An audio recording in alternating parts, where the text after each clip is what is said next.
Hello friends, வீரூஸ் kitchen டைமில் இன்றைக்கி நம்ம பார்க்க போகிற ரெசிபி வெஜ் மஞ்சூரியன். வாங்க வீடியோக்குள்ளே போகலாம். அதுக்கு பாதி வெங்காயத்தை பொடி பொடியாக கட் பண்ணி ஆட் பண்ணியிருக்கேன். இது கூடவே 5-6 பீன்ஸை பொடி பொடியாக கட் பண்ணி ஆட் பண்ணியிருக்கேன். அப்புறமா ஒரு கேரட்டை சின்ன சின்ன துண்டாக கட் பண்ணி ஆட் பண்ணியிருக்கேன்.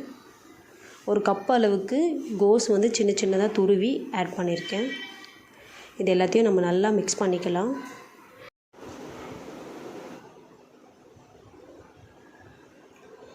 அப்புறமா இது கூட 2 டேபிள் ஸ்பூன் அரிசி மாவு, 2 டேபிள் ஸ்பூன் சோள மாவு ஆட் பண்ணிக்கலாம். இது ரெண்டுத்தையுமே நம்ம ஈக்குவல் குவான்டிட்டியில் தான் ஆட் பண்ணிக்கணும். அப்போ தான் வெஜ் பால்ஸ் நல்லா கிறிஸ்பியாக வரும். தேவையான அளவு உப்பு நான் இதில் ஆட் பண்ணியிருக்கேன். இப்போ இதை நல்லா மிக்ஸ் பண்ணிக்கலாம். மிக்ஸ் பண்ணிவிட்டு ஸ்பைசிக்காக 1 டேபிள் ஸ்பூன் அளவுக்கு சில்லி சாஸ் நான் இதில் ஆட் பண்ணியிருக்கேன். அதையும் நல்லா மிக்ஸ் பண்ணிக்கலாம். அப்புறமா கொஞ்சமாக தண்ணி சேர்த்து நல்லா மிக்ஸ் பண்ணிவிட்டு சின்ன சின்ன வெஜ் பால்ஸாக உருண்டைங்களை நம்ம உருட்டி எண்ணெயில் போட்டு பொரிச்சு எடுத்துக்க போகிறோம். தண்ணி அதிகமாக சேர்க்காதீங்க. அதிகமாக சேர்த்திங்கன்னா உங்களுக்கு வெஜ் பால்ஸ் வராது. நான் ஹீட் பண்ணி வச்சுருந்த ஆயிலில் இப்போ நம்மளோட வெஜ் பால்ஸை ஆட் பண்ணி நல்லா பொன்னிறமாக பொரிச்சு எடுத்துக்க போகிறேன்.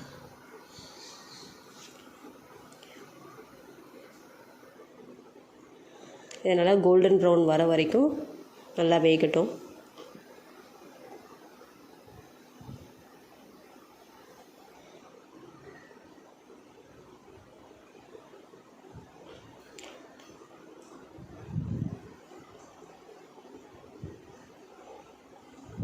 அவ்வளோதான், நம்மளோட வெஜ் பால் இப்போ ரெடி ஆகிடுச்சு.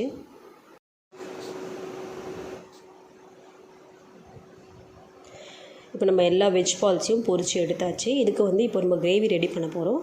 அதுக்காக ஒரு கடாயை நான் சூடு பண்ணி வச்சுருக்கேன். அதில் 2 டேபிள் ஸ்பூன் எண்ணெய் ஆட் பண்ணியிருக்கேன். எண்ணெய் சூடானதும் 1 டேபிள் ஸ்பூன் பொடியாக கட் பண்ண பூண்டு சேர்த்துருக்கேன். அது நல்லா எண்ணெயில் வதங்கட்டும்.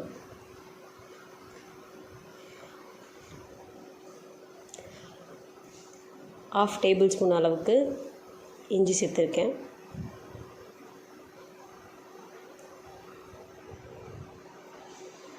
பாதி வெங்காயம் பொடி பொடியாக கட் பண்ணி ஆட் பண்ணியிருக்கேன்.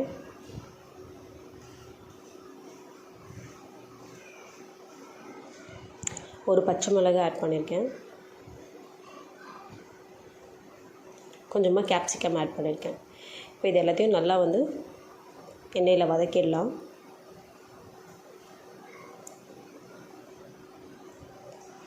இது கூடவே 2 டேபிள் ஸ்பூன் அளவுக்கு சில்லி சாஸ் நான் ஆட் பண்ணியிருக்கேன்.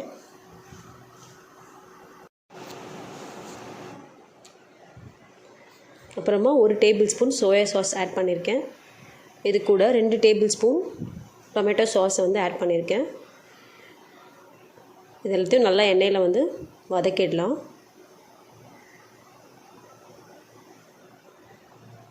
அப்புறம் இது தேவையான அளவு உப்பு நான் ஆட் பண்ணியிருக்கேன்.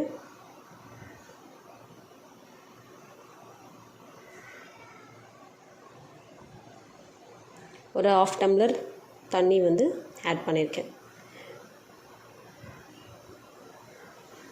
நல்லா வதக்கிட்டு இப்போ இது கொதிக்கட்டும். ஒரு 2 டேபிள் ஸ்பூன் கார்ன்ஃப்ளவர் மாவில் கொஞ்சமாக தண்ணி சேர்த்து அதை நல்லா மிக்ஸ் பண்ணிவிட்டு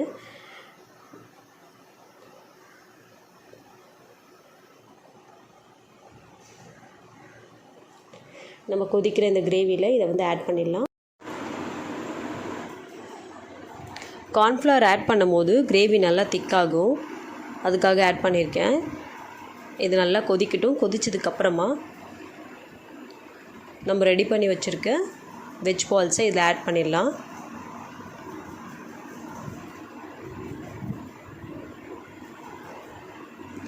இதை நல்லா மிக்ஸ் பண்ணி விட்டுருங்க. நான் இன்றைக்கி செமி கிரேவியாக தான் பண்ணியிருக்கேன். உங்களுக்கு நல்லா கிரேவியாக வேணும்னா இன்னும் கொஞ்சம் வாட்டர் கூட நீங்கள் ஆட் பண்ணிக்கலாம்.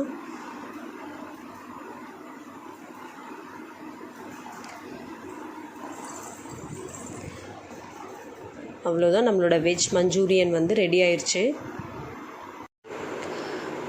இந்த வெஜ் மஞ்சூரியன் ஃப்ரைட் ரைஸ்க்கும் நூடுல்ஸ்க்கும் நல்ல ஒரு சைட் டிஷ்ஷாக இருக்கும். இந்த ரெசிபி உங்கள் எல்லாருக்கும் பிடிச்சிருக்குன்னு நினைக்கிறேன். மறக்காமல் லைக் பண்ணுங்கள், ஷேர் பண்ணுங்கள், சப்ஸ்கிரைப் பண்ணுங்கள், பெல் ஐக்கானை கிளிக் பண்ணுங்கள். நம்ம நெக்ஸ்ட் வீடியோவில் மீட் பண்ணலாம். தேங்க்யூ.